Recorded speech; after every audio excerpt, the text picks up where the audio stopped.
Rail धारणारू युवकों खंड विखंडित मृतदेह उद्धार। कलाहांडी जिला भवानीपाटणारू लांचीगढ़ रोड को संजोग करुथिबा रेल धारणारू जड़े युवकों खंड विखंडित मृतदेह को उद्धार करिछि रेलवे पुलिस। सूचना अनुसार भवानीपाटना रेल स्टेशन ठारू प्राय 500 मीटर दूर रे जड़े युवकों खंड विखंडित मृतदेह लोके देखि सदर थाना पुलिस को खबर देथिले।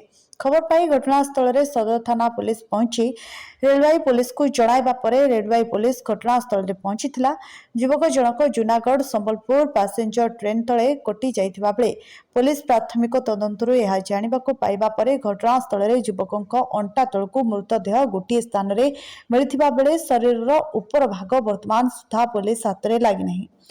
तेबे मृत युवक जनक भवानीपाटना सहर मंदार बगीचा पड़ार साई आचारी बोली जनापड़ी।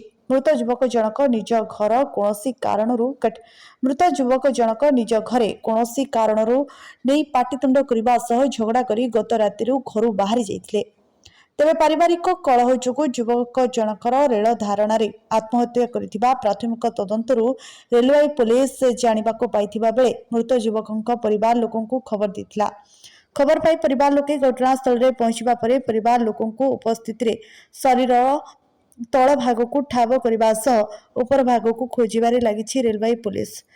कलाहांडी मधुसूदन पंडा रिपोर्ट, प्रयाग खबर।